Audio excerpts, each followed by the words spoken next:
Paramashivoham Om Nithyananda Paramashivoham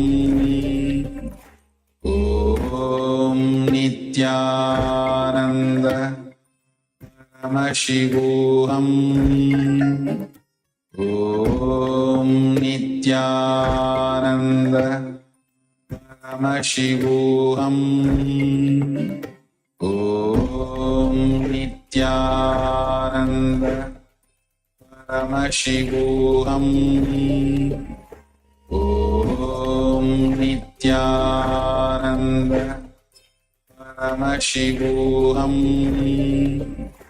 Om Nithyananda Paramashivoham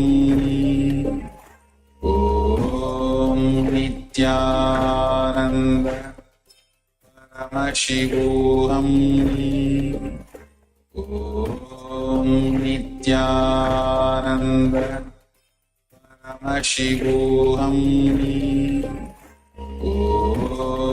Nithyananda Paramashivoham Om Nithyananda Paramashivoham Om Nithyananda Paramashivoham Om Nithyananda Paramashivoham Om Nithyananda Paramashivoham. Yes, you can relax now. So now let us take a second measurement of the water in the container. So whether you use the thermometer to measure the initial temperature of the water, or whether you just felt by finger, by touch. Use the same method and take a second measurement of the water and let us know whether you increase the water temperature, decrease it, or if it feels about the same. Please just take a moment. And also we'd like to welcome a few of the participants who have joined us. So Vidya Ramanaya, who has joined us, Nithyananda. Also we have Shorishi Shakti, who has joined us, Nithyananda. Ma DC Wang, Nithyananda. And also Mark Shuwei, yes. Nithyananda. Welcome to everyone. Welcome to the Paramashivoham Level 1. This is day number 20. So yes. So right now we are just through the power manifestation stage. So we are at the power manifestation. Today's power is the power of changing temperature. Yes, and it's important to understand the power starts manifesting from the oneness. Like we already have sharing from class here. She feels like the same temperature. Right. Thank you very much for sharing that. Yes. Understand that all the power starts manifesting from oneness. The ultimate superconscious space of Paramashivoham. When you start manifesting powers more again and again, you establish yourself in that pure state again and again. That restful awareness, which is not only goal, purpose of your life, every human life. Any other person is very beautifully. There's no other purpose. There's no other duty. Only purpose or duty, if the words you want to use, is to be blissful, to be in that ultimate ecstasy, to be in that ultimate superconscious. Yes. All right. So thank you all for manifesting and participating in the power manifestation. And also all the participants on YouTube. There are a lot of participants who are watching us on YouTube. Start to engage yourself in the sessions, be interactive. Also, we'll be giving the link to join the Zoom via two-way. So you can join us via two-way as well. Also here in YouTube chat, also you can start sharing your experience, your revelations. All right. So now we'll be entering into the next session. Yes, and the next session is a powerful revelation by the Supreme Pontiff of Hinduism on quantum spirituality. Quantum spirituality is the understanding that life cannot be divided into material and spiritual. It is about living in the moment, living with awareness in the moment, integrating both aspects of the existence, spiritual and material. The term quantum signifies the interconnectedness of all things. Just as matter is energy, your spiritual and material lives are intertwined. In quantum spirituality, you realize that your beliefs and intentions shape your reality. When you flood your being with awareness through the practice, meditation, kriyas, techniques, you experience both wealth and fulfillment simultaneously. It is about breaking free from the past conditionings, the memories, and the self imposed limitations that we have gathered either from the society, parents, or any other sources that we have been conditioned, or the self imposed limitations that we have put, the boundary that we have put, ultimately to reach the enlightenment. So, quantum spirituality empowers you to manifest your desire while remaining spiritually grounded. So you'll be grounded spiritually, but still you'll be able to manifest your desires, allowing a holistic experience of life itself. So embrace this all-inclusive approach to truly live in harmony.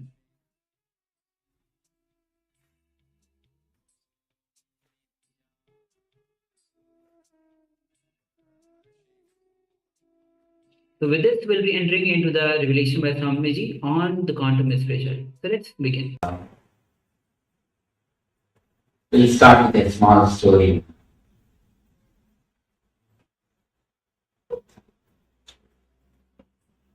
An American gentleman went to England, was traveling in a train along with a British gentleman and a lady. Lady had a pet dog, just running all over and creating a lot of trouble. Suddenly the dog jumped an American guy and this lady, instead of asking sorry or apologizing, she started petting the dog who had some serious problem. You need to be attended, something has to be done, I will take care of you. After 10 minutes, again the dog jumped on the American guy. And now you know what you could have done. Just done everything. Again this lady, instead of asking for apology, she started petting the dog. Oh, you have some serious stomach trouble. I should take you to the doctor. I should give you some care. The guy was keeping quiet. Again, after a few minutes, the dog jumped on the American guy and made the whole place dirty. Now it is too much. The American guy didn't speak a word. He simply picked the dog, threw out of the window. Didn't do anything. He didn't speak. Just he picked the dog and threw out of the window. Till this moment, British gentleman was keeping quiet. Now he started speaking. You American guys drive in a wrong way, measure with wrong scales. Now you threw the wrong pitch out of the window. We always throw the wrong pitch out of the window in our life. Of course, whenever you choose someone, your decision is wrong. You choose anything, the very idea of choosing is wrong. Anything you choose, you omit something or you eliminate something, you bracket out something. In the life, whatever you bracket out or eliminate, you are doing a wrong decision. We always throw the wrong pitch out of the window. One thing we need to remember is one of the wonderful quotations from a great master. There is nothing controversial in existence. If you feel something is contradicting the other things, if you feel there is a controversy, only one thing you need to understand, you have not got the link. You are missing some link which connects things of the world. In the existence, there is nothing controversial. Everything complements the other things. In existence, whenever you choose something for something or something against something, you take a wrong decision. In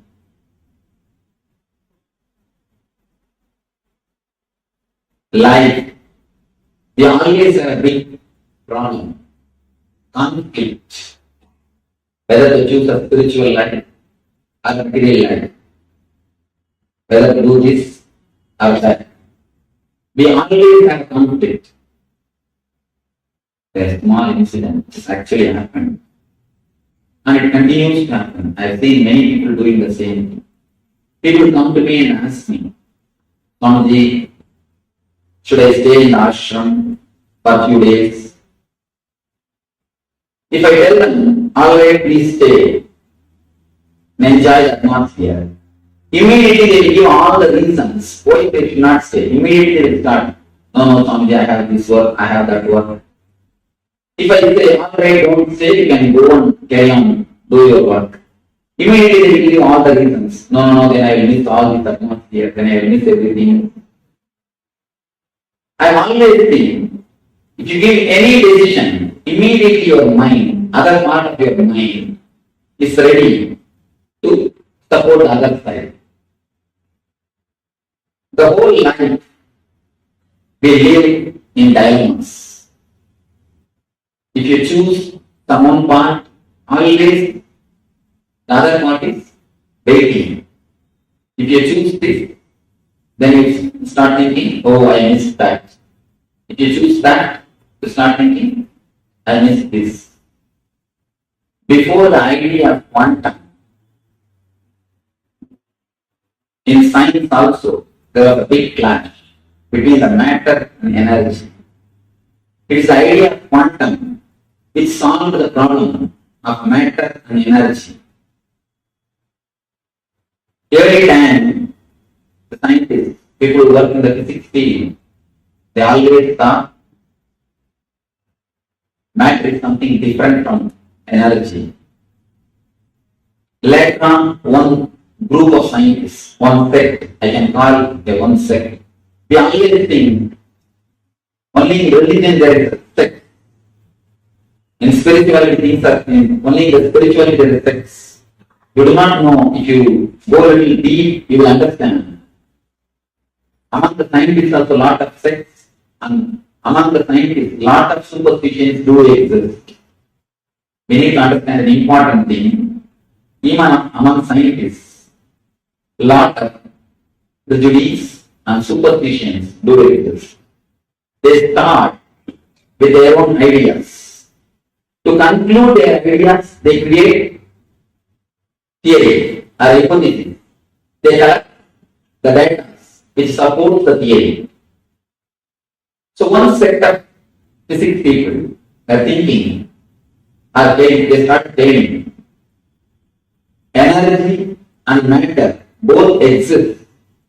Only the time and space difference. In different time and different space, the same particle is energy. And in different time and different space, the same particle is matter. Next came another group. They started claiming, no, there is no space gap. At one time, it's a matter, in another one time, it's an energy, no space gap. Then came the third group, started declaring, there is no time gap. Neither space nor time. There is no time gap. In every moment, at any given moment, the same particle is matter and same particle is energy. Now the new theory is getting developed. They say that the space called singularity beyond matter and energy, where our concept, our logic, our words are not able to penetrate. They call it space of singularity. After the word quantum came to existence, after the idea came to existence, the conflict between the energy and matter is solved. The idea, energy and matter, is expressed in a much better way, in a much more beautiful way. Same way, in the spirituality also, we can remove the conflicts, we can remove the contradictions, we can go beyond the conflicts and contradictions. As long as we have conflict and contradiction, be very clear, we have not entered into the zone of spirituality. We are only living in the zone of intellect. The moment you enter into the spiritual zone, all the conflicts, all the controversies, it simply disappears. As long as the conflict and controversy is there, you can be sure you are playing with words. Playing with words is a dangerous game. You can be playing with words. You can never understand the truth. When you play with words, only half truth is expressed. Half truth is much worse than a lie. Whenever we play with words, we create conflicts. When you really go into the experience, spirituality, conflicts simply disappear. As long as you play with words, there is every chance of misunderstanding. Small story. One lady was trying to fit herself in a new fur coat. She was standing in front of a mirror, seeing how it looks on her. Her daughter, small girl, she started telling, "Mom, don't you feel how much the poor animal has to suffer for the fur coat?" Immediately she shouted, "What? How dare you talk about your dad like this?" Doctor is mentioning about an animal. Mom understands. In the other way, doctor is talking about the animal which is supposed to give the fur. Mom is understanding. She understands about the person who is supposed to pay for the coat.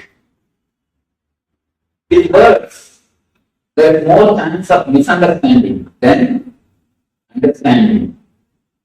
With words, you continuously create more and more and more conflicts. One person asked me, "Swamiji, should I take up the spiritual life or material life?" Actually, if you look a little deep, there is no two different life. There is no two different life. As long as you feel there is two different life, you are not living the real life. You are only living with mere words. You are only playing with mere words. A small idea which we need to understand. After I expressed this idea, I wanted any questions from audience. Because this is a wonderful idea to be understood. Just by a clear understanding, it can become an experience. There are few ideas Just by a simple understanding, it can become experience. A normal so-called life, a normal living from incident to incident, from past to future. You can think this as a horizontal line. Continuously thinking, planning, working. Continuously thinking, planning, working. The life moves. This you may take it as a horizontal line. Horizontal line. You think, you plan, you decide, and you do the things.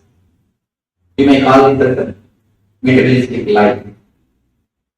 There's another kind of life, spiritual life. Continuously living in the present moment. Neither talking about the past, nor worrying about the future. Continuously living in the present moment. When you live in the present moment, you travel in a vertical line. If you live with the thoughts, you travel in a horizontal line from thought to thought, from thought to thought, from thought to thought. If you live in the present moment, you travel in a vertical line. You travel in a different space, vertical space. When you ask, should I live a worldly life or a spiritual life? You try to choose between the horizontal line and the vertical line. You ask, should I take this kind of life or should I take this kind of life? If you look a little deep, if you understand a little deep, if you penetrate your consciousness, if you have even one glimpse of the present moment, you will understand life is neither horizontal nor vertical. As long as you think you can travel either horizontal way or in a vertical way, you are with mind. Only when you understand you can travel horizontally and vertically in the same time in same space.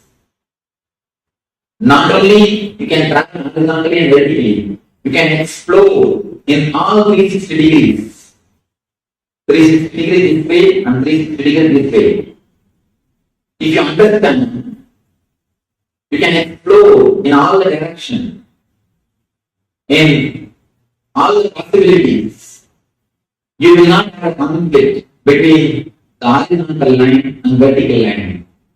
As long as you understand, as long as you accept, you can explore. You don't have to travel. You can explore through in horizontal line and vertical line in all directions. Till you understand that, you will continue to have a conflict between the materialistic life and spiritual life, between the horizontal line and vertical line.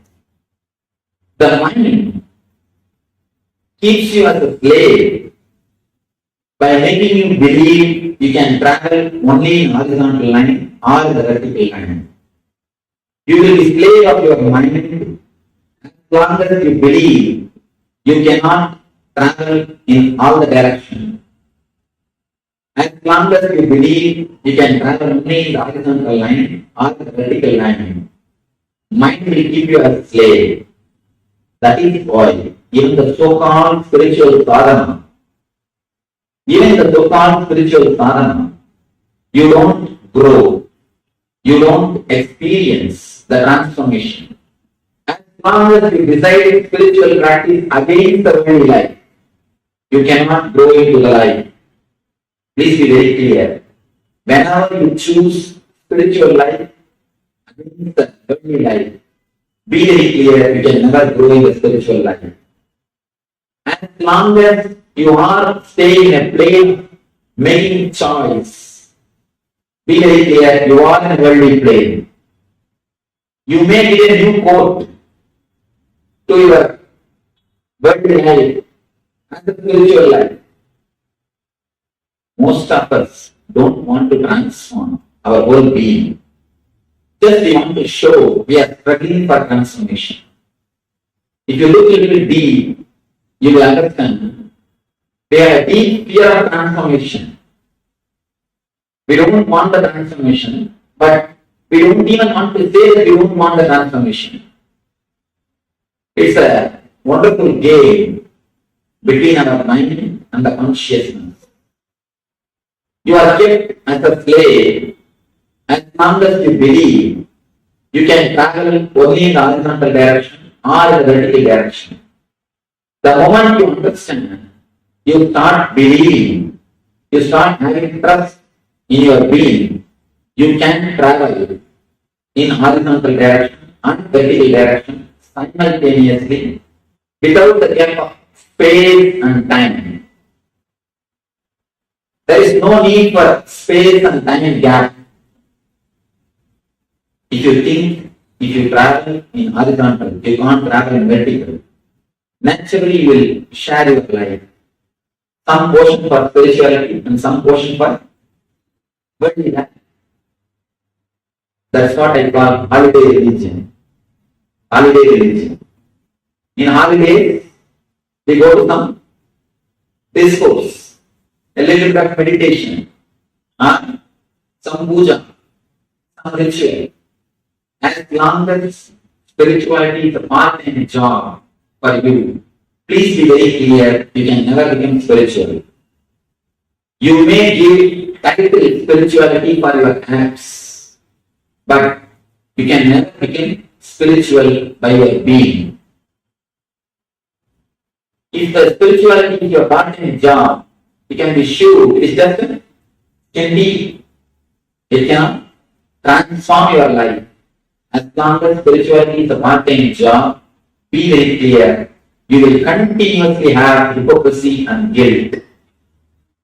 Hypocrisy and guilt. Either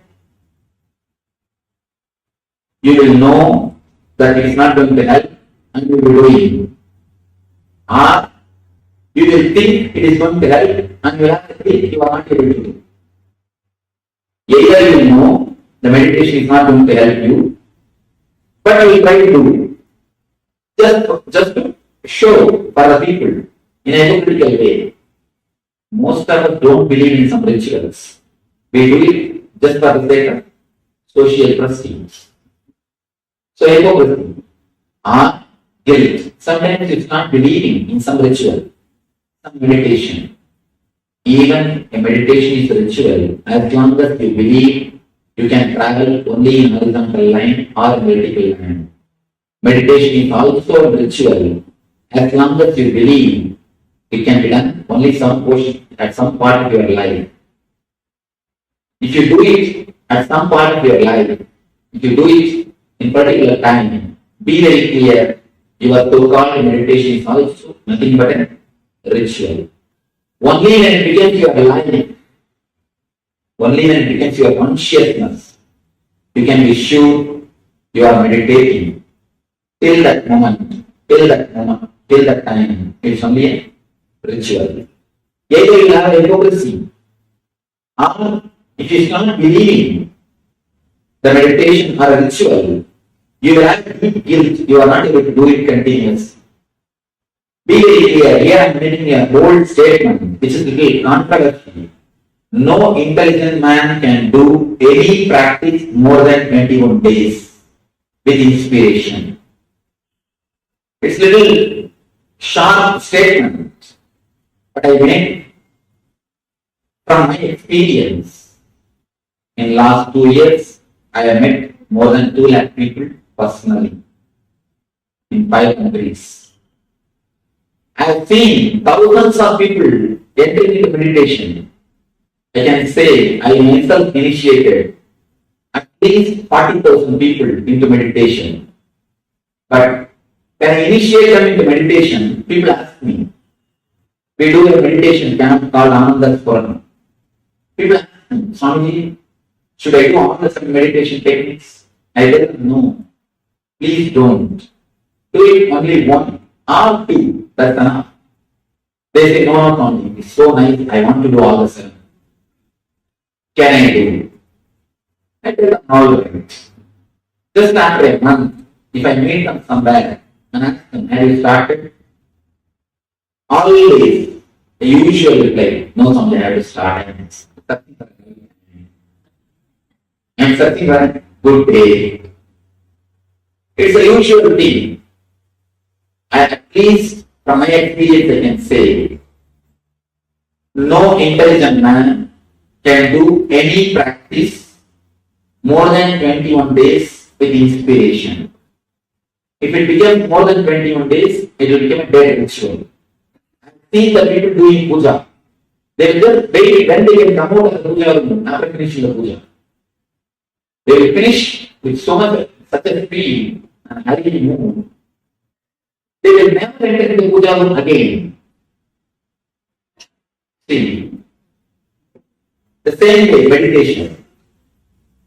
When you do it as a part-time job, as a part of your routine, always you have a hypocrisy or a guilt. I have seen the people. They come to me because they suffer with some guilt. And I tell them, don't bother, don't worry, relax, and understand some good ideas. I give them some consolation or some idea. People don't feel that they have been attended. So they ask me, no, Swamiji, please give me some meditation. I tell them, there is no need for meditation for your mental setup. Please just understand this few ideas, that is more than enough. But you don't feel fulfilled. They again and again ask me, no, Swamiji, please give me some meditation. Finally, I give them some meditation technique just to console them. After a month, if I ask them, are you following the technique? I find they have now one more guilt. Apart from their usual guilt, now they have one more guilt that they are not able to do the meditation. Whenever you make anything as part of your life, be very clear, another one is going to take revenge on you. As long as you think meditation is the quantity to be added to your routine, you will have conflict. You will have conflict. Meditation is not the quantity to be added to your routine, it is the quality to be added to your routine. Only when you understand, you don't need separate time for worldly life and separate time for meditation. You enter into a real spiritual life. What the scientists call a singularity. That is what I think. I feel the word Brahman can be translated with the word singularity. The space beyond the matter and energy. The space beyond the conflict of worldly life and spiritual life. That is what I call quantum spirituality. When you understand, you can travel in horizontal level and the vertical level, both in the same time, in same space. Little difficult concept to understand. A little difficult concept because verbally you can't express. When you say the word horizontal line and a vertical line, I will make a difference between the space, different space, difference I express difference in space. But again I say, you can travel in horizontal line and vertical line the same time in same space. It's little difficult to understand intellectually, little difficult to express verbally. But experientially, if you go a little deep into your being, a little deeper than a word, a little deeper than your inner chattering, you can really understand the idea. You can travel in horizontal line and vertical line simultaneously. Let me make a small sketch for you to understand this idea because I am bored of giving the public resources.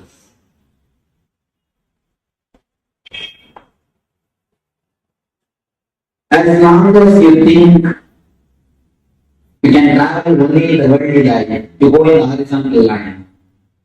As long as you think you can travel only in the spiritual line, you travel in the vertical line. We escape to Himalayas, and you go to Vipassana, you do only the techniques. As long as you travel in the horizontal line, you just plan for your life, work, and golden success or the result. Horizontal line and vertical line. Whether you travel in horizontal line or vertical line, under control of the mind. But only when you understand, we can travel in all these directions simultaneously. You can explore in all the directions at a time. You go beyond mind. You go beyond mind.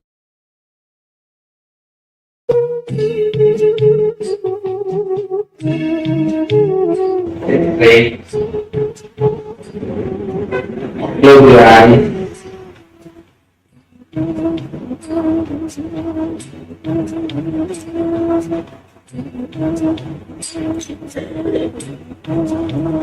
Close your eyes and feel your boundary. Feel where your body ends and the universe starts, where the existence starts.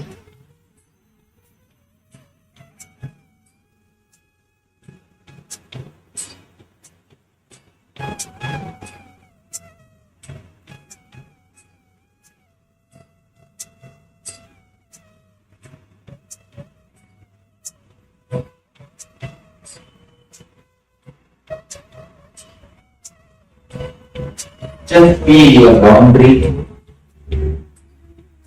and witness whatever is happening inside your boundary. Don't move out of your boundary. Trust whatever you see and you heard. Just be inside your boundary, inside your body. Witness whatever is happening inside your boundary, inside your body.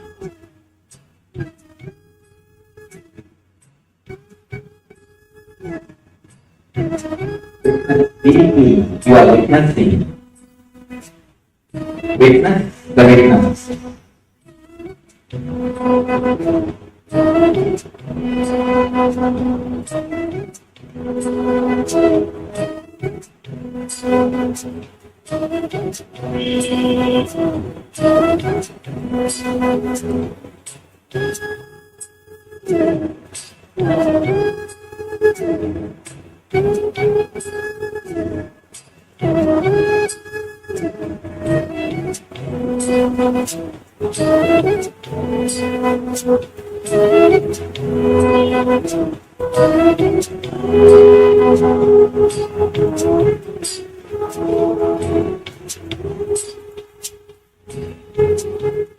Just witness where you are hearing the music inside your body.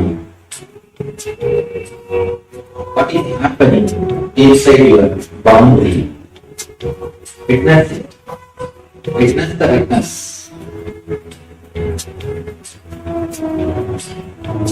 Come down to this present moment.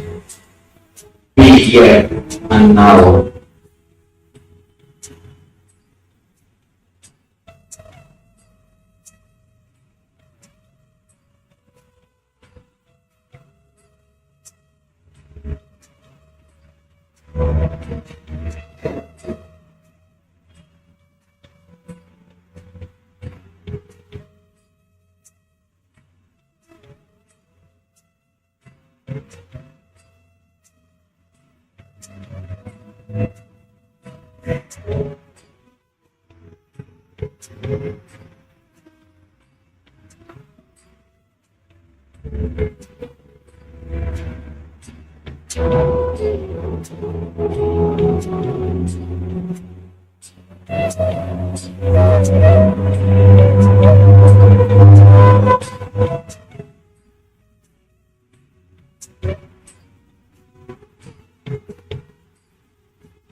Just be here and now.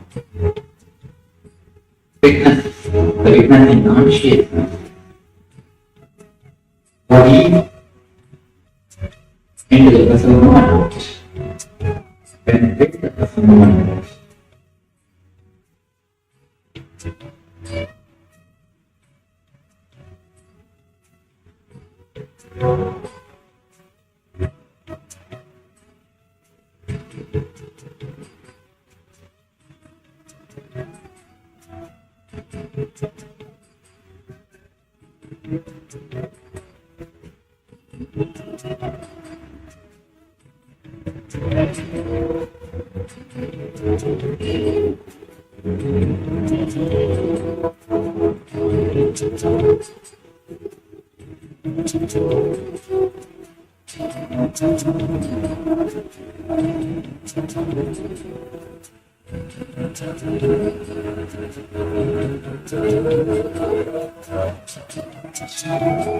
Body into the present moment.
Just be here and now, inside your boundary.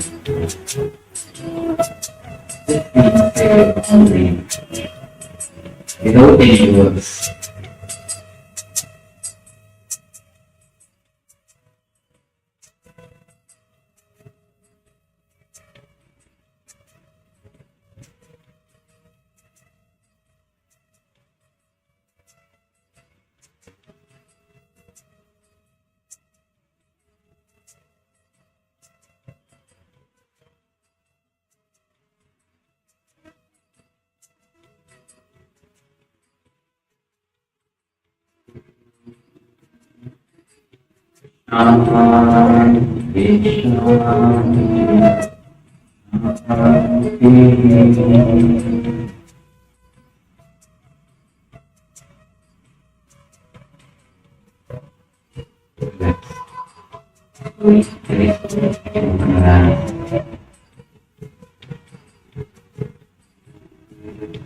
Trust yourself that you can live the present moment. That's the greatest difference. That's the greatest transformation that you can create in your being.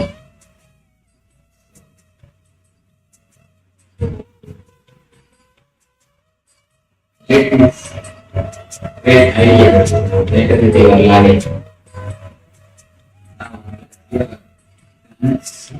all the great masters who created these techniques and the great ideas to inspire and transform our life, and all the people who work physically, mentally, economically to organize the whole program and to bring these great ideas of meditation to your life. So let us give thanks to all of them and let this idea enter into your life, and let quantum spirituality and quantum meditation happen in your life. Let you realize, experience, being in one, begin.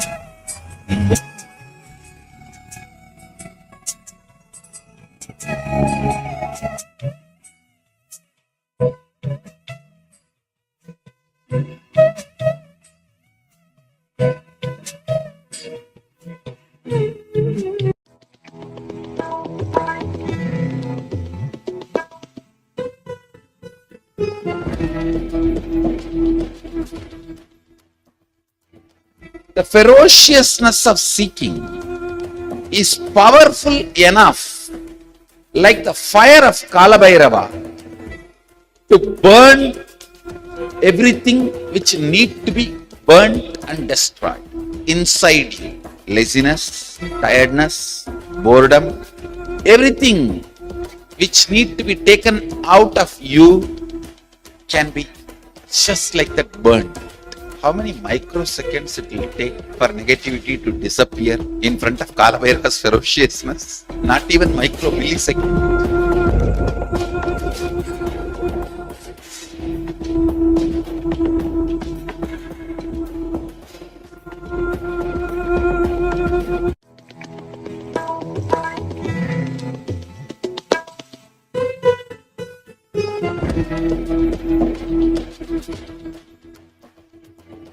The ferociousness of seeking is powerful enough, like the fire of Kalabhairava, to burn everything which need to be burnt and destroyed inside you. Laziness, tiredness, boredom, everything which need to be taken out of you can be just like that burned.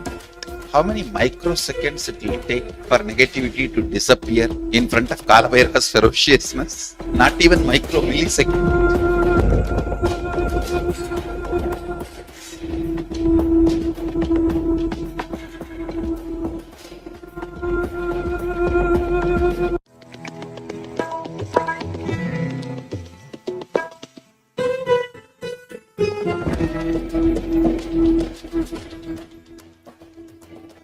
The ferociousness of seeking is powerful enough, like the fire of Kalabhairava, to burn everything which need to be burnt and destroyed inside you. Laziness, tiredness, boredom, everything which need to be taken out of you can be just like that burned. How many microseconds it will take for negativity to disappear in front of Kalabhairava's ferociousness? Not even micro millisecond.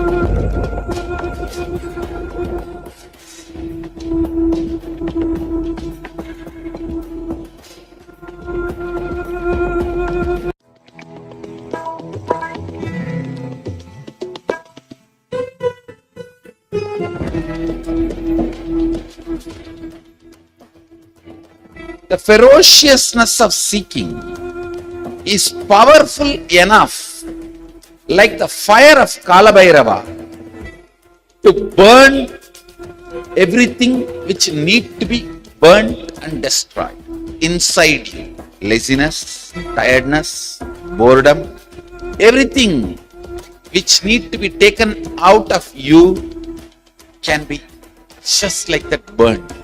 How many microseconds it will take for negativity to disappear in front of Kalabhairava's ferociousness? Not even micro millisecond.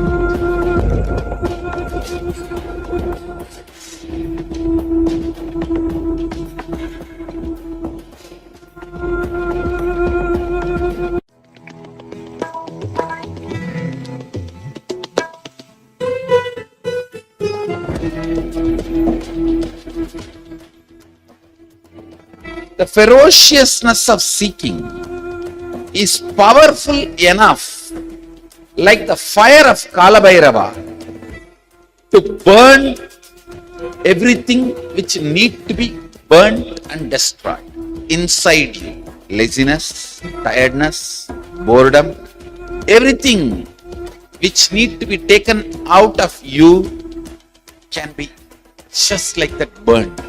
How many microseconds it will take for negativity to disappear in front of Kalabhairava's ferociousness? Not even micro millisecond.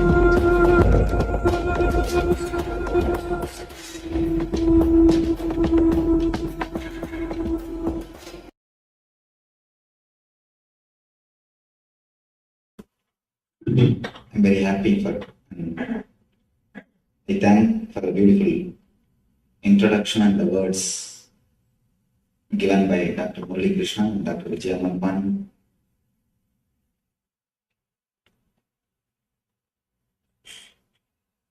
The topic is art of meditation. I'll try to present few ideas from our ancient wisdom. Then we'll analyze these ideas with our persons and try to internalize them through our question answers. Then we'll have a practical meditation technique to practice. Last 4 days, we had 4 different sessions. Yoga for body, yoga for our inner verbalization, yoga for our mind, yoga for our being, spirit. Every day we had different topics, different subject. Now I will give you a very simple presentation, few concepts about how our mind works, how we perceive things, how we process information inside our system, and how we take decisions,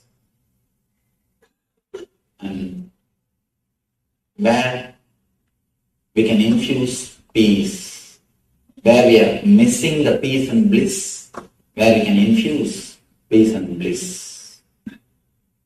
First thing, meditation is the greatest gift given to the world by Indian masters. Every society, every country has contributed something to the humanity.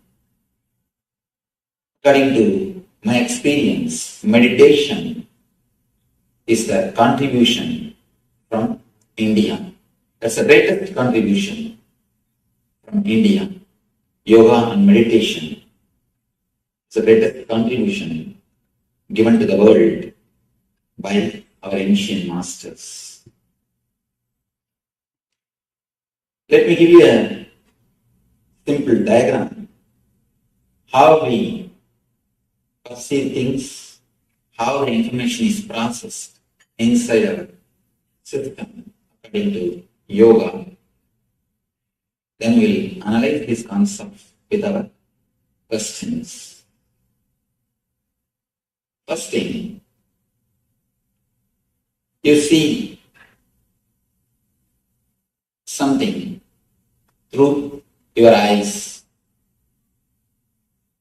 The information which you receive through eyes goes to something called chakshu. In Sanskrit, we call it chakshu. It's almost like a digital signal processor. The whole file is digitized.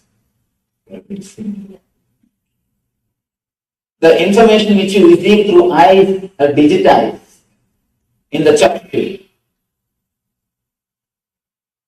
Next, the whole file goes to chitta.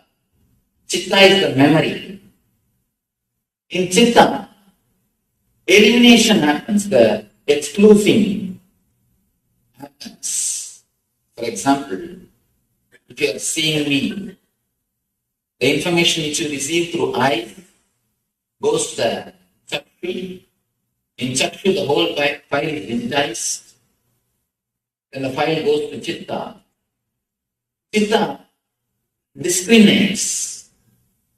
This is not animal. This is not a plant. This is not a tree. this is not a mountain. The discrimination is done by the chitta. Then the whole file goes to manas. In Sanskrit they call it as manas. English mind, you may use any word. The mind, that's the process of identifying. Memory, chitta does the work of this is not, this is not, this is not.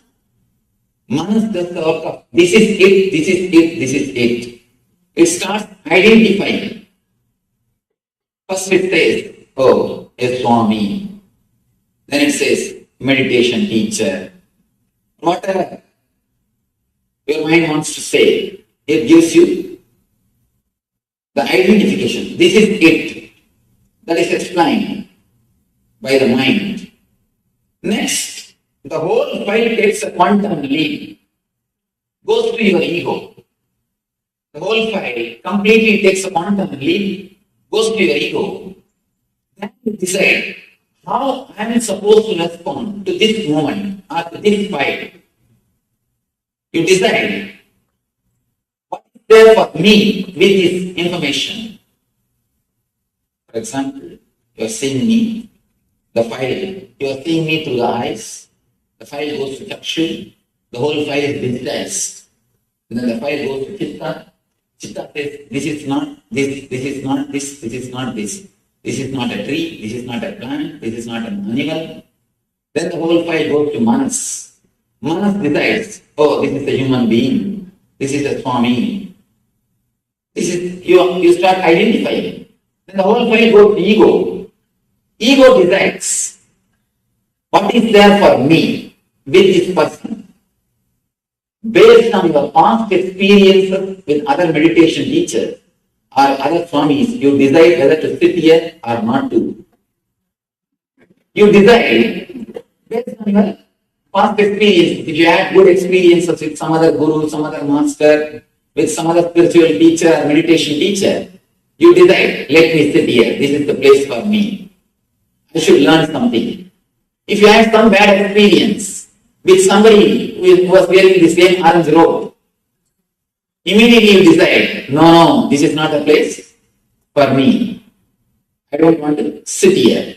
That what is there for me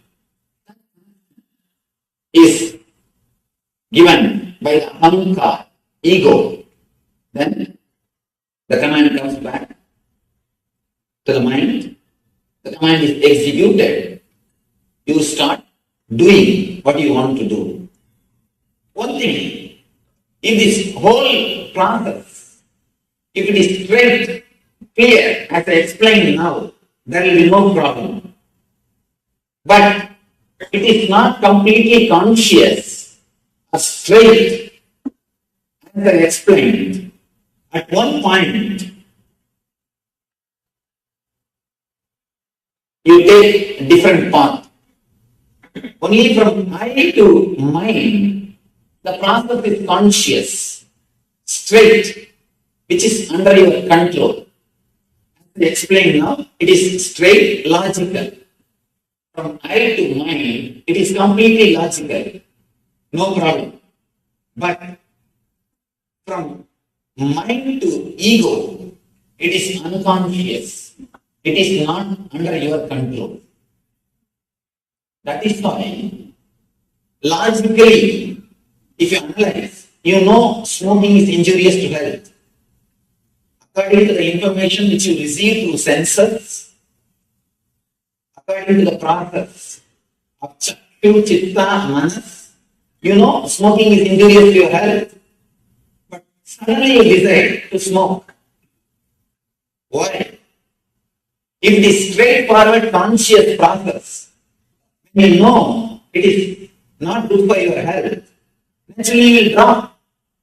But you say, no, I know it is not good. But it's a small story. One guy came to me and said, Swamiji, a week ago I read a book which explains the negative impacts on our being by smoking. After that, I stopped. I asked him, oh, you stopped smoking, that's nice. He said, no, Swamiji, I stopped reading like this confusing book.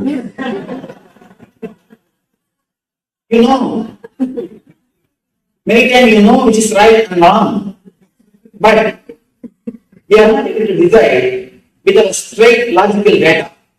The data which you get logically, if you decide based on that, your whole life will be conscious.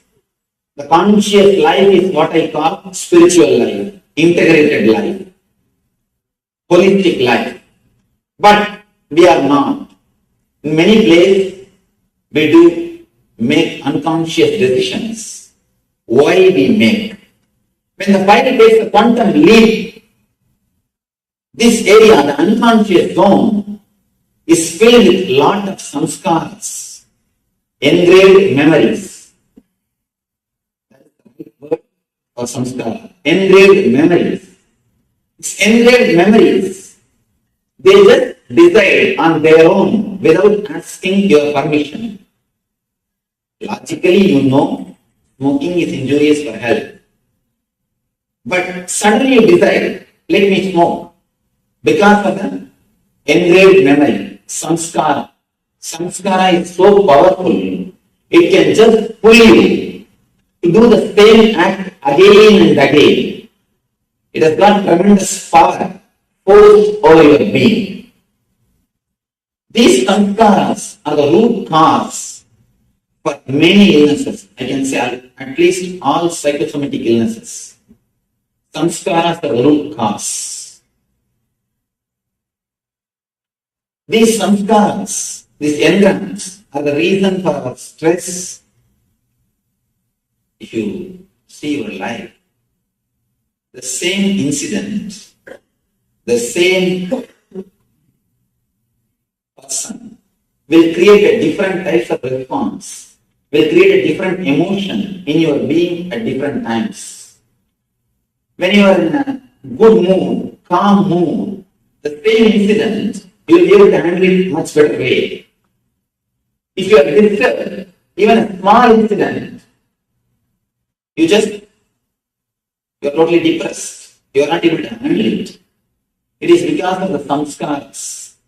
The engrams play a major role in your thinking system. For example, if you are hurt or disturbed by somebody who is wearing white clothes, whenever you see a person wearing white clothes, that engram automatically comes up. That is why, if you are hurt, disturbed in a particular place, when you see that place again, even if the person is not there, you will have the same low mood. You will have the same depression. You will project the same thing in the place at some time. It's very serious. The major decisions which you make are impacted because of these samskaras. In major decisions, when you take a major decisions, very important things in your life, if the samskaras inspire you, you don't even know in which direction you are traveling. You don't even know in which direction you are traveling. Especially some engrams which is deeply recorded inside your being unconsciously. Continuously you repeat them without awareness. Continuously you repeat them without even your awareness. Especially morning when you start brushing your teeth, you can see your mind will be repeating some words which is not directly related to your life, which is not directly related to your routine. Simply you will be repeating something. When you are taking bath, your mind will be repeating some words. I always tell people, if you are in the house, brushing your teeth, you are already in the office, thinking about your routine. If you are in the office, seeing patients, already you are in the beach, having vacation. If you are sitting in the beach, enjoying the cool breeze, already you are there in the house, thinking about your next routine. One thing is sure, you are not there where you are. If you are here, we can be sure you are everywhere except here.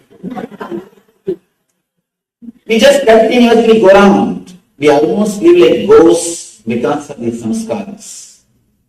Because of these engrams. Continuously you are repeating something inside your being which is not directly logically connected to your routine or to your life. This unconscious process creates a lot of disturbance in your physical health and mental health. For example,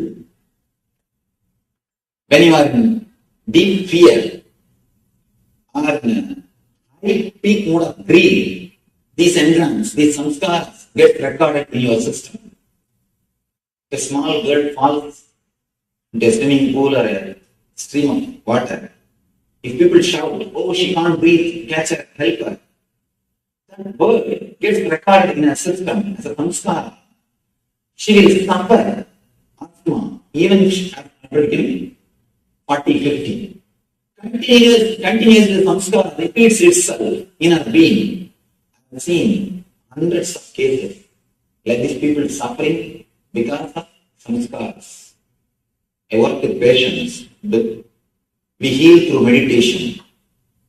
At least in the last 2 years, more than 200,000 people had a spiritual healing touch or meditation through our institution. I'm working with lakhs of people. I tell you from my experience, many of the psychosomatic illnesses have got their roots in samskaras. If we can heal this samskara, we can do a very big service to the humanity. The meditation heals the samskaras. Meditation helps you to come out of the samskaras.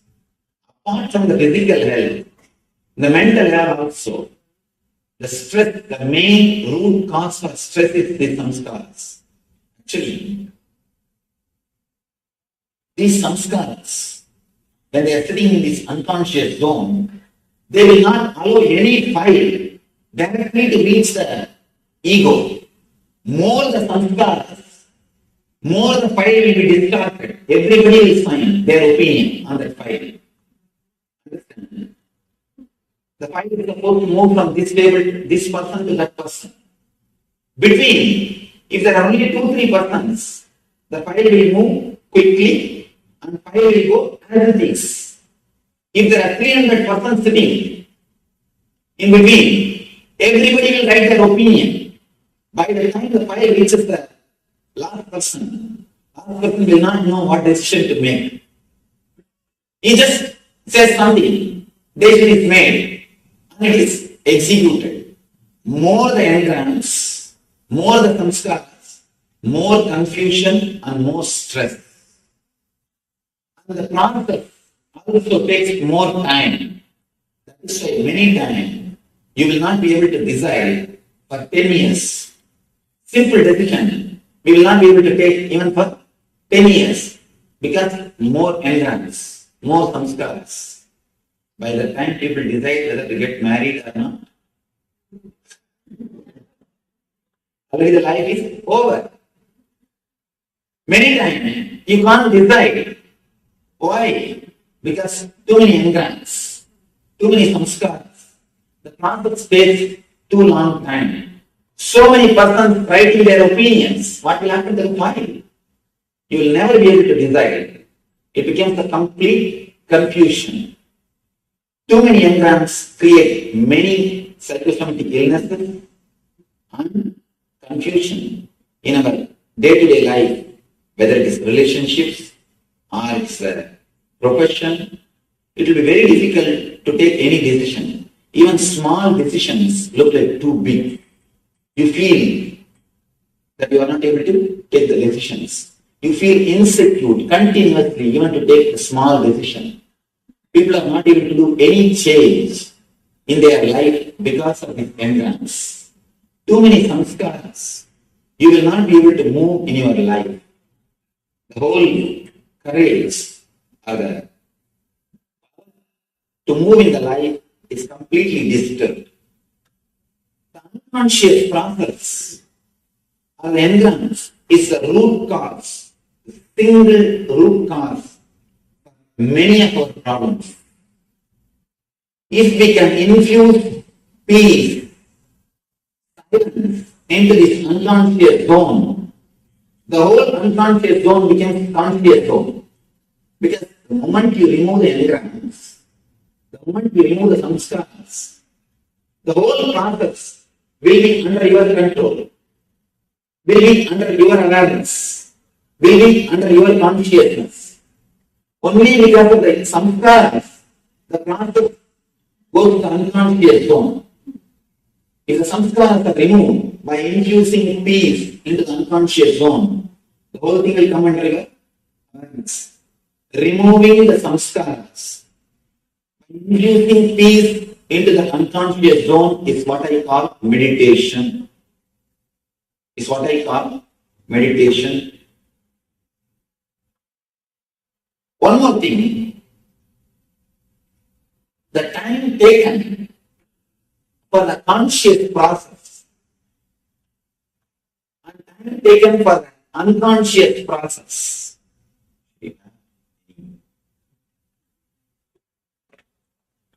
I can show.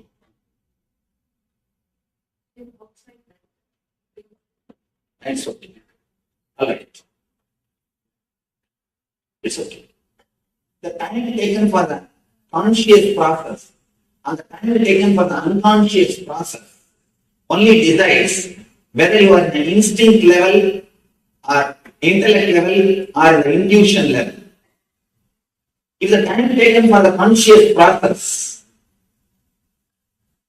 is more than unconscious process, for example, unconscious process will take less time, you are at instinct level, immediately you choose.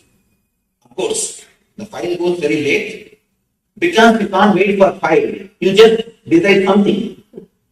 File never reaches even the ego. In between somebody decides. The leader is never given a chance to decide. Simply in between somebody signs the file, passes the order. You start executing it.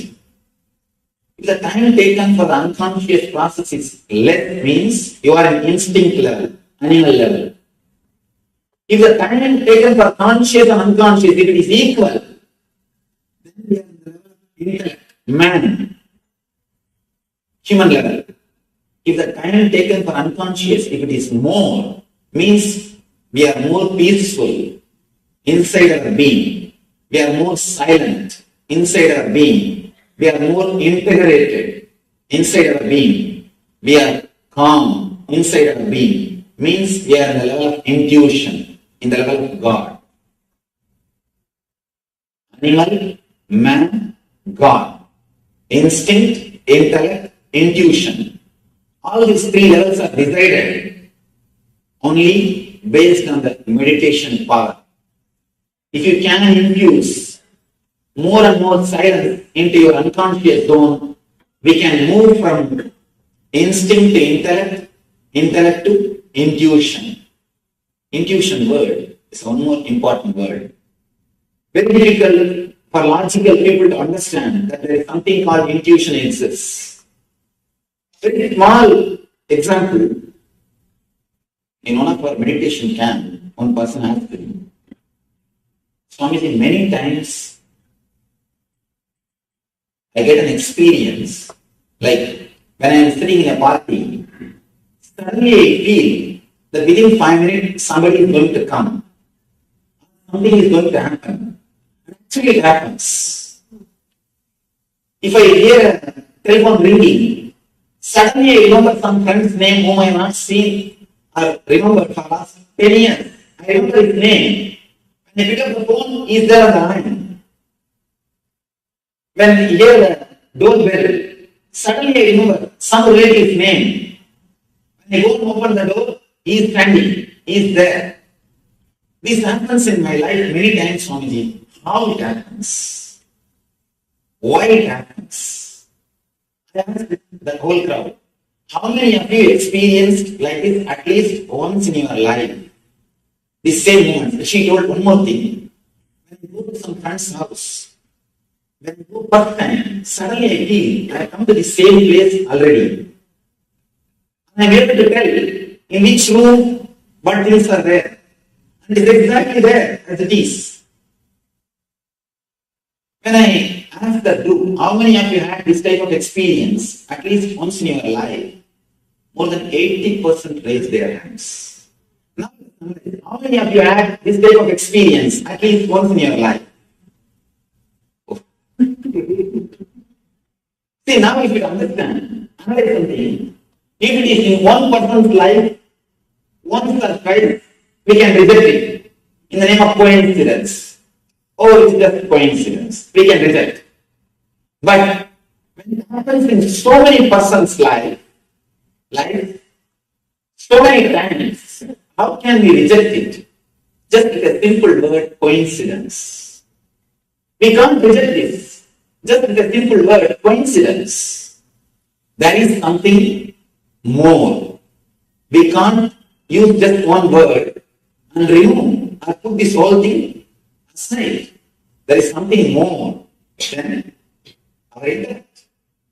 We need to look into it. We need to analyze it. Of course, a lot of research are being done. I do not know much about the other things. But one thing is sure. According to yoga, I can explain this phenomenon. At that moment, fortunately, knowingly or unknowingly, you come to the present moment. When you come to the present moment, you will have the power, energy to see what is going to happen next. Almost no confusion.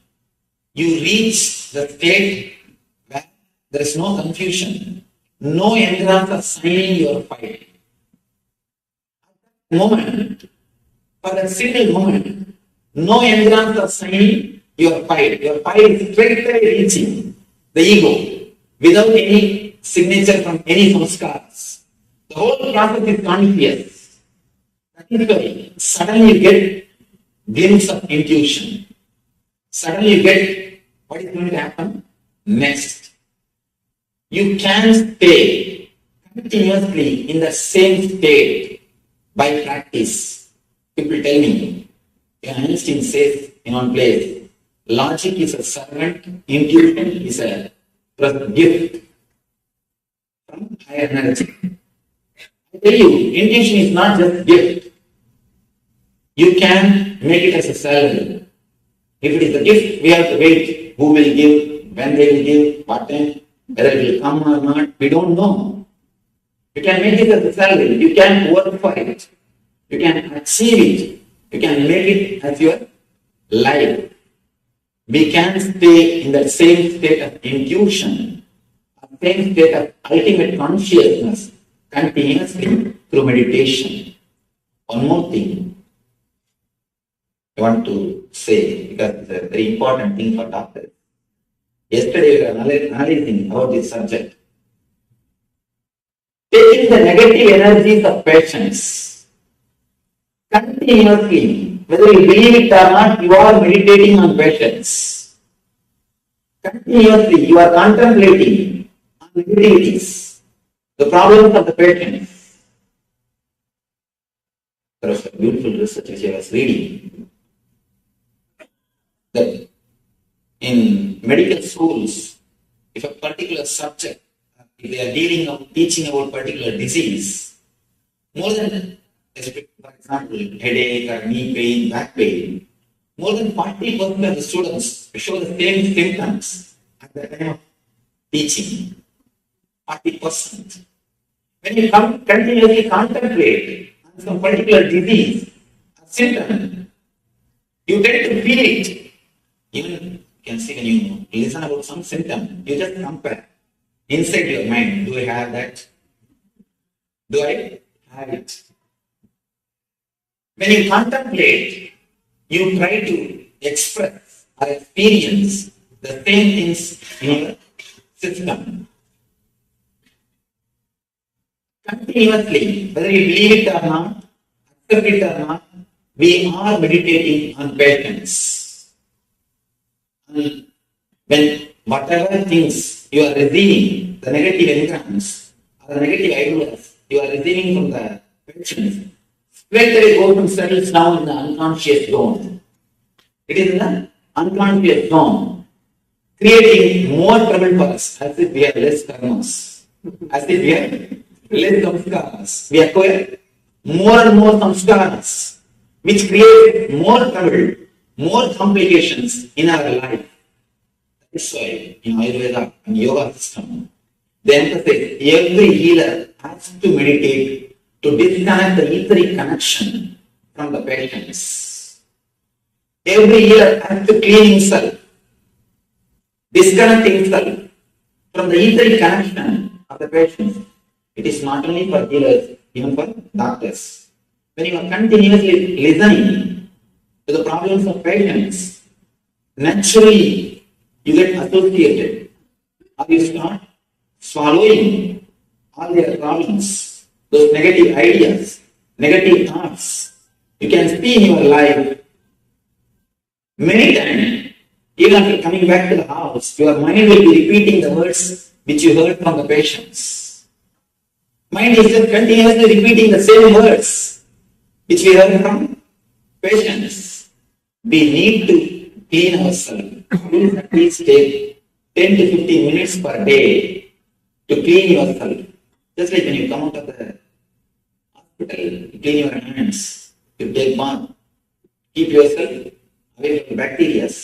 Same way, you need to meditate and disconnect ourselves. We need to meditate and disconnect ourselves from the etheric connections or the negativities which we are receiving. We need to keep the quality of our inner space, the unconscious zone. We need to keep our inner space clean and peaceful. It is our responsibility. We give appointment to everybody, but we don't give appointment to ourselves. Please decide now onwards to give at least 15-20 minutes appointment to yourself. To keep your inner space peaceful, happy and healthy. These are the few concepts which I wanted to express. Thank you for all. Thank you that you all sat and listened. Now we'll take a few minutes to analyze these concepts with your questions. You will analyze it. You are welcome to ask any question. After the question answers, we'll see a simple practical meditation technique through which you can keep your inner space peaceful and blissful. You are welcome to put any question. Yes. Do you believe in next life? It's too big theory, ma. See, let's talk about this life. I always tell people, Swamiji, can you teach me the technique to get a past life memory? I tell them, this 30-40 years life memory itself is haunting us. It is making us mad. We are going crazy. Just in 30-40 years of memories. If we get 60 or 70 more years of memory, what will happen to us? He's here, he's not here. So, I request, better not to bother about these esoteric things of next life, past life. Let's bother about this life, man. We are not able to live happily in this life. When we are not able to live happily in this life, what are we going to do? By what?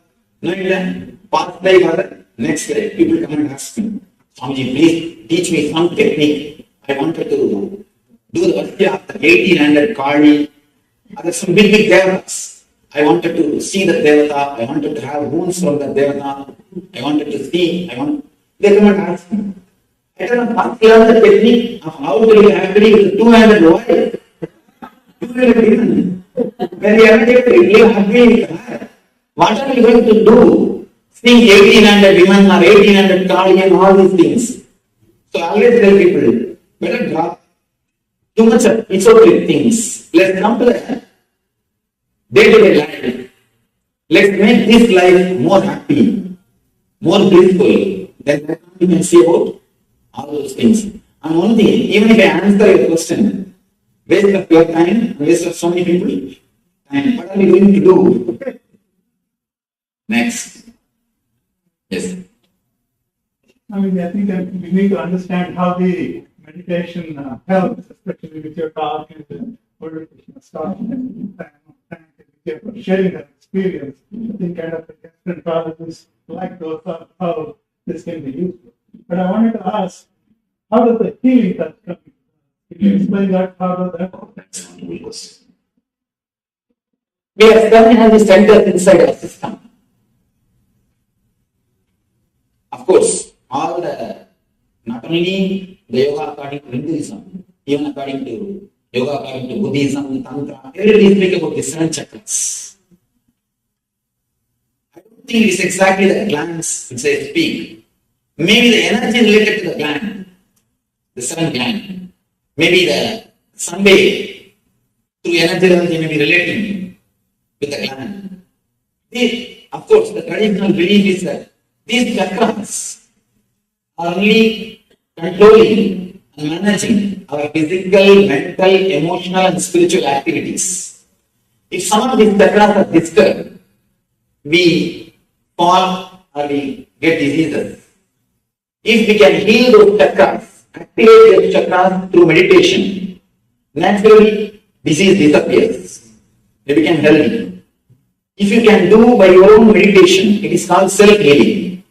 If you take the help of a master who meditates, it is called healing. One question comes here. How can somebody else give energy to us? Of course, in the modern day, a lot of researches are done about the Kirlian photography and all those things. They prove very clearly the energy can be shared. And even if you study deeply Einstein's theory, he says there is no such thing as matter and energy in the end. In the end, he speaks almost like a mystic, as Gomukhasana was mentioning, Dr. Gomukhasana was saying, he's a rishi. Einstein is a rishi. The end of his theory, what he says, equal to mc square. The same thing is expressed by Isha Upanishad. Isha Vasyamidam Sarvam. Whatever exists is energy. It's almost like a rishi. In the end, he says that there is no such thing as a matter of energy separately. So when you can give a matter to somebody, why not energy? All you need is a right technique to share. Of course, still we are not able to quantify how much of energy is shared and all those things. That's the reason we are not able to give something like across the table. But one thing is sure, energy can be shared. That much I can be sure. How much it can be shared, how better way we can share, through what techniques, all those things, we have to do a little more research. If you do it by yourself, meditating, it is called self-healing. You take the help of a master, it is called healing. And it is possible for time immemorial. In India, this practice is, of course, it was practiced and it is in the practice. You can see even, of course, your own villages. You go to your villages, you can see some kids fall sick, they will take the child to the village priest, and the village priest will take the neem leaf and beat the kid with some mantra, some words, and the kid will cry like anything. Within 2-3 days, he will become alright. And you can see this as a regular phenomenon. It is not that once or twice. Somehow, in India, the healing is a regular phenomenon which happens in every village. I can say India has got at least 2-3 million healers. 2-3 million in every village is the regular thing. There are many villages. People don't go anywhere else. Somehow, even though we are still yet to come up with a clear-cut data to present the whole phenomenon across the table, even though we are not able to completely objectify it, completely present in objective form, the whole thing. But there is something behind this whole healing system. That much only I can say. Yes, next. What about continuous internal japas like I remember for example? Yes. Of course. The japa is a beautiful technique to reduce the power of enhance power you are thinking. To make the whole thing into conscious, Japa is one of the beautiful technique. But one more thing, that's the danger. When you do japa, it should not become one more unconscious process. I think many people, one side they will be saying, Rama Krishna, Rama Krishna, Rama Krishna. Hey, what happened to the Prinja? Did you attend the phone call properly? What happened to your work? Did you get ready? Hare Rama, Hare Rama, Hare Krishna, Hare Krishna. Then again, that one more unconscious process. Please don't allow the japa to become one more unconscious process. If it is done consciously with awareness, then it helps you to come out of the ignorance. It helps you to be more aware, more conscious of your thought process. You will be liberated from samskaras. If it becomes unconscious process, there is a big danger that itself will become one more anger. Will continuously create a fear if you don't do. Continuously create a fear if you don't do. Please just be careful. You need to be conscious when you do japa or meditation. Where should our awareness be? See, when you repeat some mantra, when you repeat a particular word, just see from where the word is raising in your being. In your inner space, when you close your eyes, you have inner space. In your inner space, from where the word is raising, just see the root. Just concentrate on the root of the word which you are repeating. Then naturally, you will enter into the source of japa, which is your consciousness itself. Yes.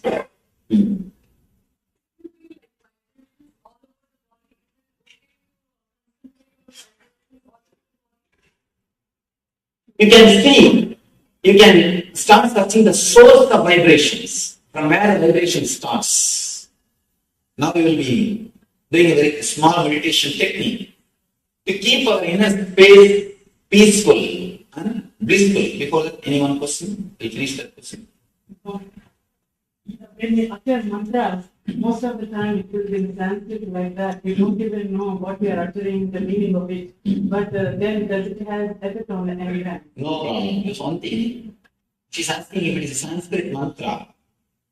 We don't even know the meaning, what to do. There is no need for you to know the meaning. If you know the meaning, it's okay. Any word repeated with awareness will silence your mind. Any word repeated with awareness will make your mind silent. I've seen few people repeating on Coca-Cola. Of course, you need to be aware. You need to be aware. You can't just repeat and do something else. You need to be aware. Of course, one more thing. I just made fun of this Coca-Cola. Naturally repeating the divine names has got its own impact. We can't compare Coca-Cola and Ramakrishna. Surely we can't compare. But what I am emphasizing is more on awareness. Just to emphasize on awareness, I made this statement. But surely, when you repeat the divine names, it has got its own effect. Its own thing on your being. Yes. How long does the meditation effect? Oh. Even if you can clean your inner space only once a day with a 15 minutes, that is enough. For the next 24 hours, your inner space will be clean. 15 minutes or 20 minutes is more than enough to maintain complete 24 hours, the same quality of the inner space. And one more thing, after a few days you will understand, it is not even the quantity of time, it is the quality, how intensely you sit, how intensely you meditate. You don't even need, after a few days, you don't even need 15-20 minutes. Just 5 minutes will be more than enough.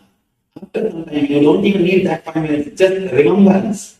Smarana is enough. By remembrance itself, you will be able to tell, you will be able to clean your inner space. See, this is the only stage. When you close your eyes, after the meditation, your inner space should be peaceful. You should feel a well-being, healthy.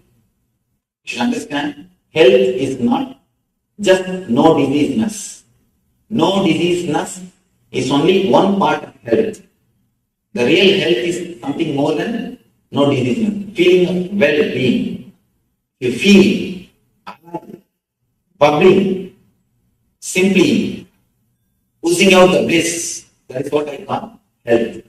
If you feel that mood when you close your eyes in your inner space, you reach the state of meditation. Closing eyes is important, or you can do the open eyes? In the initial level, you need to close your eyes. After that, you don't need. I think it's time. Should we enter into that? Yes. All right. You share with the audience what the NSP training is, and then if anyone really wants to get serious about uncovering their ingress, there's the most wonderful program, and everyone should know about it.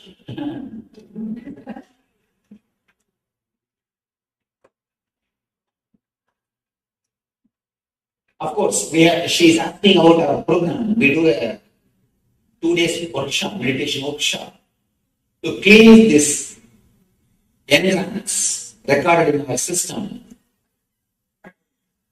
which is already into our being, which is not under our control now, which is there already. To remove that, she's asking about that program. I think more than that. Of course, that program is designed to clean the engrams which we have in our being. It is offered all over the world through our teachers. Our website may give you the detail.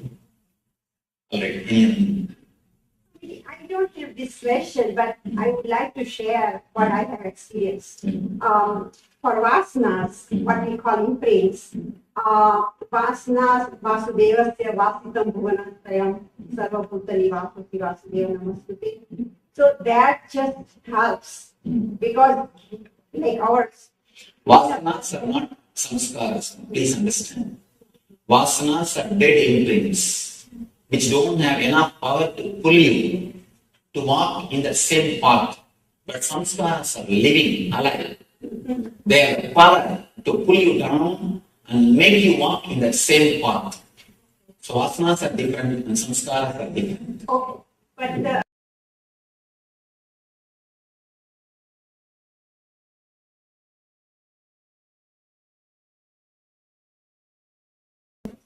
I think I'll give the instruction, we'll do it only for a few minutes. We'll just do it we'll finish the whole thing within 10 minutes. Let me repeat, I think there's no time to give the gist. I'll just give the meditation technique. 4 instructions, this is from Tibetan Buddhism. This technique is very powerful technique. 4 instructions. Sitting straight, the first instruction. You can sit in the sofa, chair, anywhere, no problem. But your head, neck, backbone should be in a straight line. Second instruction, closing the eyes. Please understand, when I say close your eyes, I don't mean just closing your eyelids. Something more has to be done. Usually, when you open your eyes, you will see all these things. When you close your eyes, you will see all these scenes in your inner space. Now that also has to be stopped. How to? Just for 30 seconds. Just for 30 seconds or 1 minute. Create little pressure on your eyeballs mentally. Not physically, mentally. If you can create little pressure, and you just press the eyelids. Inside, the inner visualizations will come down. Just for 1 minute. You should not do more than 1 minute. This is the second step. To disconnect yourself, to purify the inner space. Please don't do it physically through your hands, by your hands. Do it mentally. This is the second step. Third step. Please understand, but you can listen the instruction, then you can do it. Creating a loud humming sound in your inner space. Don't allow any thought to come in your inner space. Just create loud humming. The humming itself will take care. Automatically thoughts will disappear. Just create loud humming sound. Let me show you how.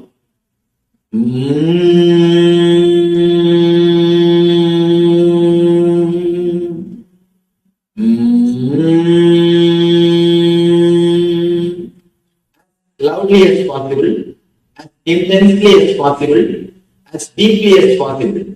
Just fill your inner space with this vibration. Naturally, the engrams will be put to rest. You will infuse peace into your unconscious zone. When you do this humming, automatically thoughts will not be there. Do this humming for 20 minutes. Then after that, for 10 minutes, just sit silently in a very relaxed way. Let me repeat the instruction. First, sitting straight. Second, closing your eyes. Third, 20 minutes of humming.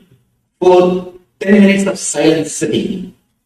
This is a very simple initial level meditation technique. I always promote this one technique for the beginners because this technique does a lot to our being. It can keep your inner space peaceful and blissful. It can protect yourself from the negativities which we are continuously receiving from the outer world, from our parents, from our friends, or relatives, or family, from anywhere. It can protect ourselves from the negativities which we are receiving from the outer world. And it can heal. It can remove the samskaras which we have already recorded inside our system. We can get rid of these engrams. Even though technique looks very simple, when you practice, you will understand the effort. You will understand the result. Now we can take just a few minutes. We will do it only for 3 minutes, 3 minutes. 3 minutes we will do the humming, and 2 minutes we will be silent just to have the pace so that you will be able to practice in the house. If you are interested, please start. Please sit straight. You can close your eyes. Just for a few seconds, create a little pressure on your eyeballs. You can stop the eyeball movements by creating a little pressure so that the thoughts will come down. Start humming as intensely as possible, as loudly as possible.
Stop.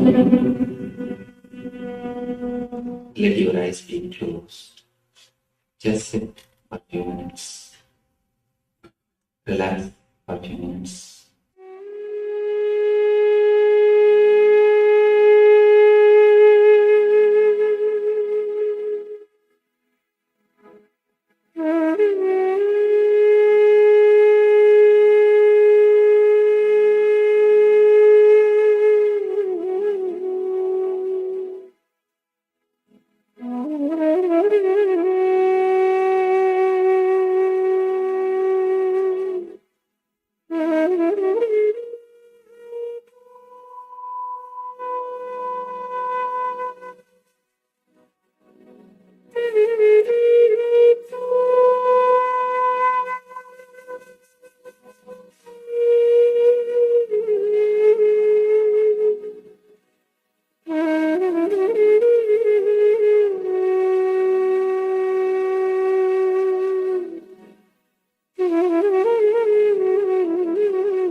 the ferociousness of seeking is powerful enough, like the fire of Kalabhairava, to burn everything which need to be burnt and destroyed inside you. Laziness, tiredness, boredom, everything which need to be taken out of you can be just like that burned.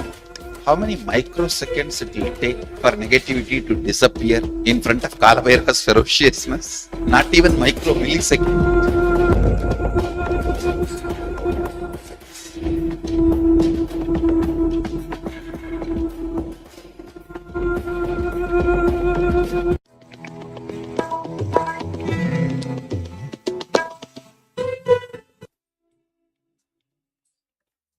Yes, Nithyananda, all of you. Nithyananda. And so with this powerful meditation, let's enter into the next round, which is going to the power manifestation. And today we're doing the power manifestation of changing the temperature. And before, we already saw the video on the Kalabhairava Jayanti, which is happening on 23rd and 24th of November. So Kalabhairava is a deity who just burns away all the negativity, all the patterns, whether it's laziness, tiredness, boredom, or any patterns that you are struggling with. Just simply he washes away with his fire of ferociousness. Take a moment and show your gratitude. Offer your gratitude to Kalabhairava, his lotus feet. If you need more details, let us know. All the participants, those who are watching us on YouTube, all the participants on Zoom, let us know. We'll be, if you need further help, any assistance, we'll be providing you the full details. All right. With this, let's move on to the next session, which is going to be on the power manifestation. Yes, and the power manifestation for today is the power of changing temperature. So today we will change the temperature of water. So requesting participants to please gather a container with water or a cup, as you wish, a container with water, and let us, before we start the power manifestation, let us just take the temperature of that water. So we will be affecting the temperature of the water in that container, in that cup in front of you. So requesting participants, gather a cup, a container, and fill it with water. Take the initial measurements. If you have a thermometer, you can measure it by a thermometer. If you don't have a thermometer, then just feel, just dip your finger in it and feel how it, how cold it is, how warm it is, and then we will once again use the same method, whichever one used, whether it is the by thermometer for the exact reading, or whether it is by feel, just by dipping your finger into the water. We will use the same method and see whether you have increased or perhaps decreased the temperature of that water. So right now, requesting participants, please gather up these items. So a container or a cup and water. And let us do a quick measurement of the water temperature. Just take a moment. And remember that whenever you manifest the power, whether it is changing the pulse, changing the body temperature, or changing the temperature of water in a container, it is indication that how Paramashiva is manifesting through you. Paramashiva is alive, and even you can manifest the power that is of Paramashiva. That is the most beautiful thing, that yes, Paramashiva is there, but even you have that potential, your ability to connect with Paramashiva, to manifest his powers. So let's take a moment and let us gather the container with the water.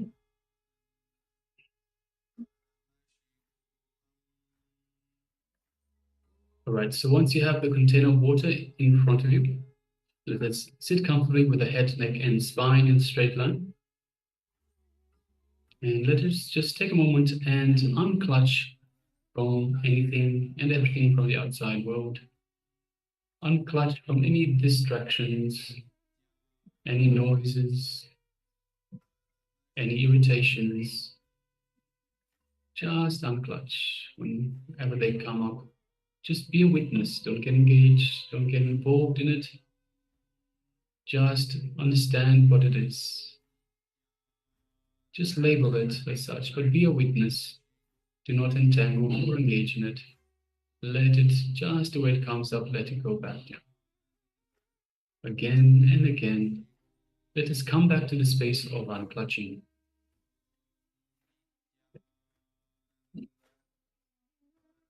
So just be aware and tell yourself, as soon as a thought comes up, I will ferociously unclutch from it.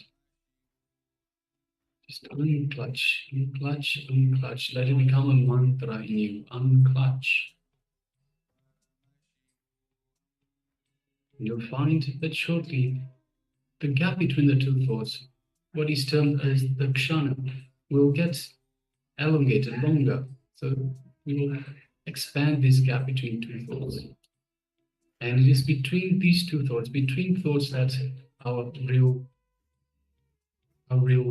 identity lies. So we are not the ego, we are not this, that is not our true self. We are not the mind. So the mind is of the ego. Our true self is in between the thoughts. When we reach, we spoke about this yesterday, Bhagavan Sri Nithyananda Paramashivoham. Beautiful revelations telling us about the time shaft. It is when we have 0 thoughts per moment that we touch the present moment. 0 thoughts per second. That is when we touch the present moment. This is where we are in touch with our true self. We are the divine self. So let us continue unclutching, unclutching. And it's from this space of restful awareness between the two thoughts that power manifests. Now from this unclutched space, let us visualize Swamiji's murti, Swamiji's image in your third eye. So pick your favorite murti, your favorite image of Swamiji, one that you feel most connected to, and visualize that in your Ananda Kanda, which is the inner space, just below the heart center. Just the mere remembrance of Swamiji in your Ananda Kanda invokes the Master. It's available to you. So let us invoke Swamiji in our inner space.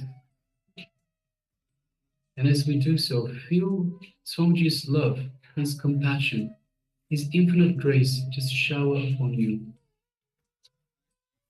Just take a moment and enjoy this feeling. His love, His compassion, and His infinite grace. This is your time with Swamiji. Unclutch from everything else. It's just you and Swamiji in your inner space. Just enjoy the space of oneness with Swamiji. You are one with Swamiji. You are one with the avatar, living avatar, the embodiment of Paramashivoham himself. Just take a moment and enjoy this feeling, this space of oneness with Swamiji.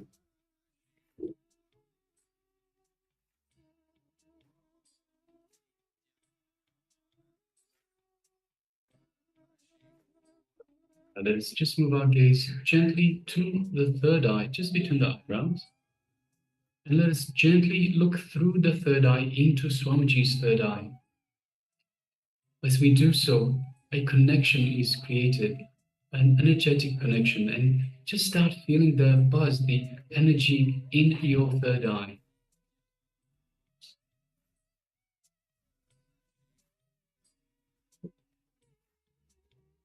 Just feel the energy in your third eye.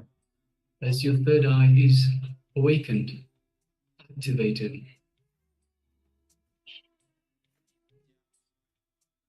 Now let us make a strong declaration to increase the temperature or decrease the temperature of the water in the container, whichever way you want to go, increase or decrease. Let's make a strong intention, strong declaration for the water to change temperature.